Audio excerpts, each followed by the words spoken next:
नमस्कार। मैं राजरानी Singhal, naturopath and योग विशेषज्ञ।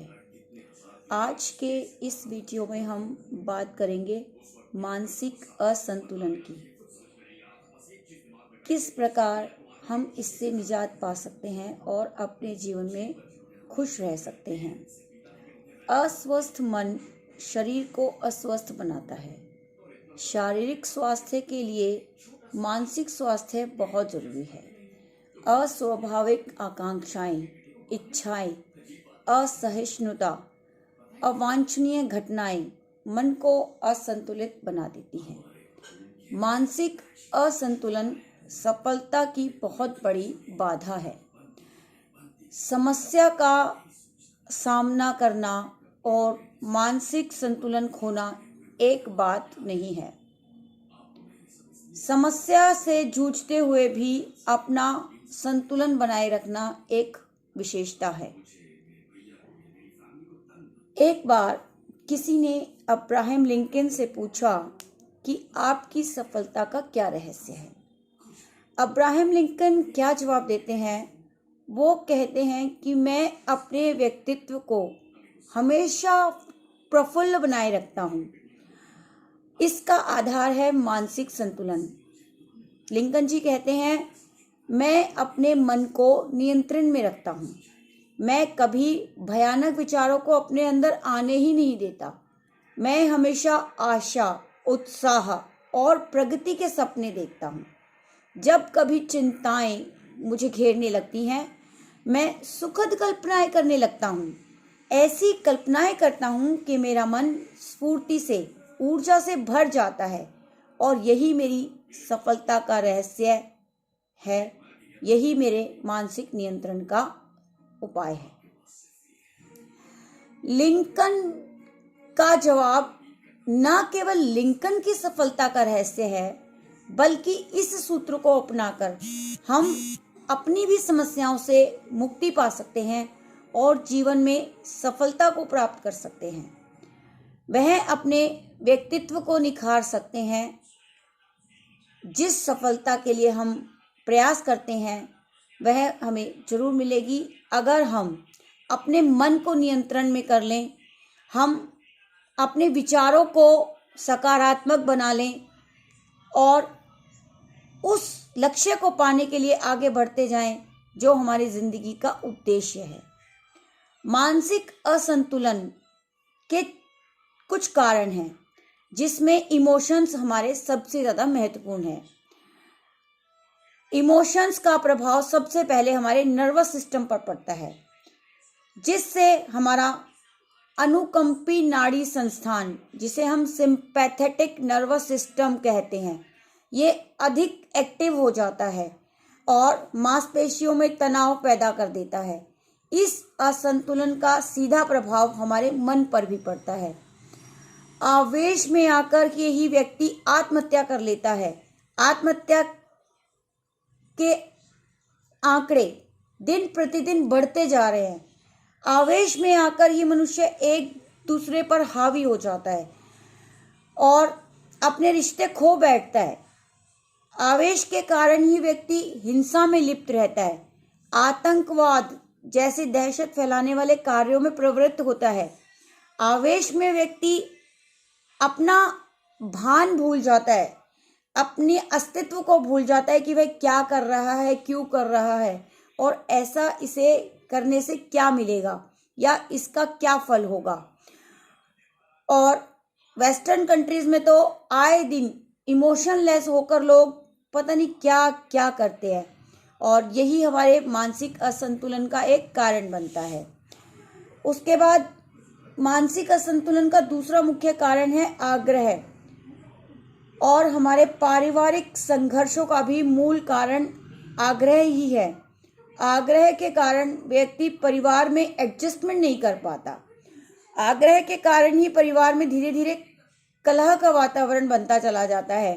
एक ही घर में कितनी ही दीवारें बन जाती हैं, परिवार बट जाते हैं, बिखर जाते हैं और बाप बेटे की नहीं सुनता, भाई भाई की नहीं सुनता। परिवारों में बहुएं, बेटियां आपस में वैर भाव बना के रखती हैं, वह अपने ही आग्रह पर डटा रहता है, उसे अपनी ही बात सही लगती है, दूसरे की बात सही नहीं लगती है। तो ऐसी स्थिति में भी हमारा मानसिक संतुलन जो है बिगड़ जाता है। तीसरा कारण है पक्षपात। मानसिक असंतुलन पक्षपात तीसरा कारण है, जिसमें परिवार का मुख्य व्यक्ति यदि पक्षपात करता है तो परिवार में विघटन होना आरंभ हो जाता है। ऐसे ही व्यक्ति समाज में यदि किसी संस्था के बड़े पद पर है, वह सबको साथ लेकर नहीं चलता तो पक्षपातपूर्ण व्यवहार करता है, समाज में राजनीति में दरार पड़ जाती है। अतः पक्षपात मानसिक असंतुलन का सब बहुत बड़ा कारण बनता है। फिर हमारा आहार इसमें महत्वपूर्ण भूमिका निभाता है। हमारे आहार विहार का, हमारी दिनचर्या का हमारे मानसिक संतुलन पर बहुत अधिक प्रभाव पड़ता है। व्यक्ति संतुलित भोजन नहीं करता तो पोषक तत्वों के अभाव में दिमाग का संतुलन बिगड़ जाता है।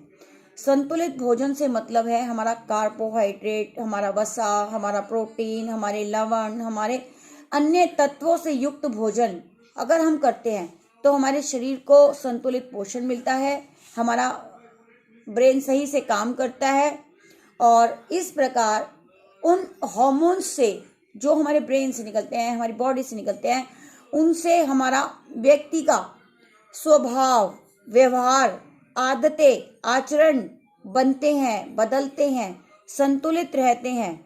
और यदि भोजन असंतुलित होता है तो व्यक्ति का मानसिक संतुलन बिगड़ जाता है। और एक सबसे बड़ा और इम्पॉर्टेंट कारण है जो मानसिक संतुलन खोने का कारण बनता है, वो है हमारा नर्वस सिस्टम की वीकनेस। नर्वस सिस्टम की वीकनेस के कारण व्यक्ति का मेंटल स्टेट बिगड़ जाता है। इसमें हमारा सिंपैथेटिक नर्वस सिस्टम और पैरासिम्पैथेटिक नर्वस सिस्टम में एक संतुलन रहना बहुत ज़रूरी है।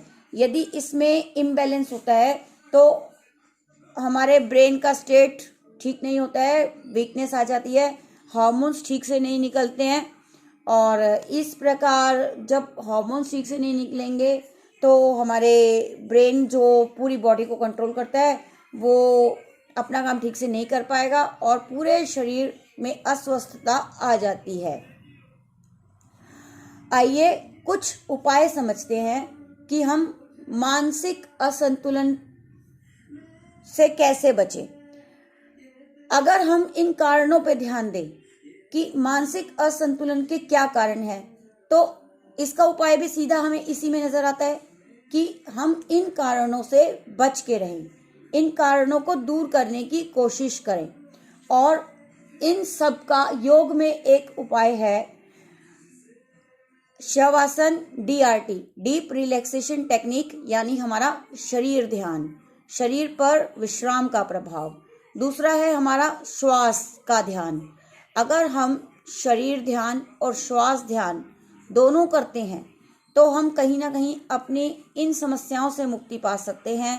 हमें जो ये हमारे 5 कारण अभी मैंने बताए, जिसमें आवेश, आग्रह, पक्षपात, असंतुलित आहार, नर्वस सिस्टम की वीकनेस, तो इनसे हम मुक्ति पा सकते हैं क्योंकि हमारे ब्रेन से हार्मोन्स सही से रिलीज होने लगते हैं जब हम ब्रेथ वॉच करते हैं, हम बॉडी वॉच करते हैं, रिलैक्सेशन का अनुभव करते हैं, डीप रिलैक्सेशन टेक्निक, यानी कि हम गहरे विश्राम की अनुभूति करते हैं।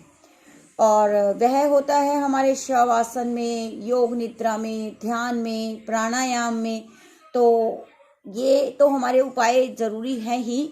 इसके साथ साथ हमें कुछ ऐसे साइकोलॉजी अपनानी होगी जिसकी वजह से हम अपने मानसिक असंतुलन को होने से बचा सकते हैं। जैसे हर हाल में अच्छाई ढूंढें, हर हाल में पॉजिटिविटी ढूंढें, कभी नेगेटिविटी किसी भी बात में ना ढूंढें, हमेशा खुश रहने का प्रयास करें। अपने मापदंड हम अपनी समझदारी से खुद तय करें और यदि कोई हमारी गलत आलोचना करता है तो उससे हम परेशान ना हो और बल्कि अपनी उसमें सुधारने की क्षमताएं ढूंढकर अपने आप को सुधारना सीखें। हर छोटी से छोटी चीज़ में खुशी तलाशना ढूंढें। हर परिस्थिति का भरपूर आनंद लें, क्योंकि जो परिस्थिति आई है वह प्रेजेंट की है। भविष्य और वर्तमान में खोकर हम उसे भी खो देंगे। हम अपने आप को क्रिएटिविटी में लगाएं, रचनात्मक कार्यों में लगाएं, हर प्रॉब्लम का हल ढूंढने की कोशिश करें। अपने आप को हम खुश रखने की कोशिश करें और हमसे कम जितने भी लोग हैं उनकी हम मदद करने की कोशिश करें। हम चिंता मग्न ना रहें, स्ट्रेस ना रखें, हम चीज़ों पर काबू पाना सीखें, खुद को और दूसरों को माफ करना सीखें, अपने और दूसरों के प्रति ईर्ष्या द्वेष भाव ना रखें। इन सब उपायों को अगर हम साइकोलॉजिकली अपनाते हैं तो हम मानसिक असंतुलन से काफ़ी हद तक बच सकते हैं। और इसके लिए एक छोटा सा प्रयोग है जिसमें जैसे कहते हैं कि हम ध्यान का प्रयोग कह सकते हैं उसे, जिसमें हम एक ही विचार को बार बार रिपीट करते हैं। सबसे पहले किसी भी सुखपूर्वक स्थिति में बैठ जाएंगे, कमर गर्दन सीधा, आंखें कोमलता से बंद, ध्यान अपने श्वासों पर। धीरे धीरे आते जाते श्वास को ऑब्जर्व करना शुरू करेंगे और इस क्रिया को हम कम से कम 5 बार करें। श्वास आ रहा है, श्वास जा रहा है, अपने श्वास को देखिए आते जाते हुए। इसी के साथ साथ पूरे शरीर का निरीक्षण करें, पैर के अंगूठे से लेकर सिर की चोटी तक हर अंग को विश्राम करता हुआ अनुभव करें।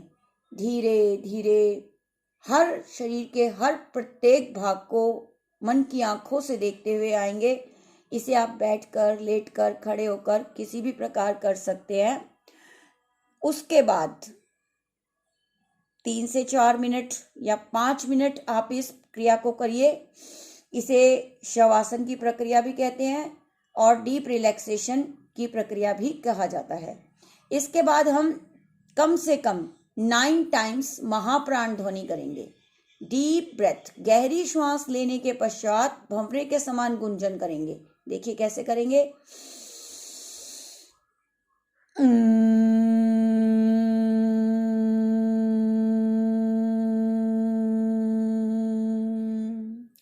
9 टाइम्स महाप्राण ध्वनि करने के बाद कलर मेडिटेशन करेंगे हम। कलर मेडिटेशन करने के लिए हम एक विचार करेंगे कि हम ग्रीन कलर के रूम में बैठे हैं, ग्रीन कलर का कक्ष है, हमारे ऊपर ग्रीन कलर की लाइट पड़ रही है।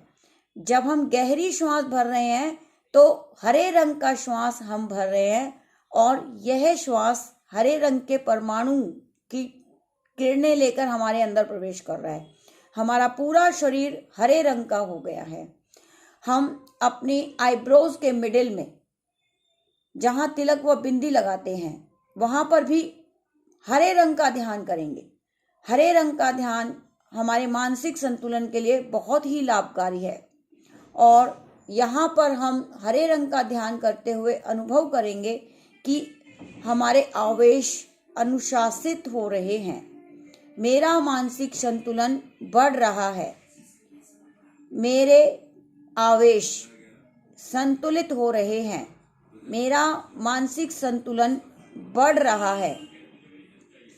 इस विचार को हम कम से कम भी 10 से 11 बार अपने मन में बोलते हुए अनुभव करेंगे। उसके बाद 10 से 11 बार कम से कम मौन रहकर इसे अनुभव करेंगे। अपने शरीर में उत्पन्न हुई तरंगों को अनुभव करेंगे।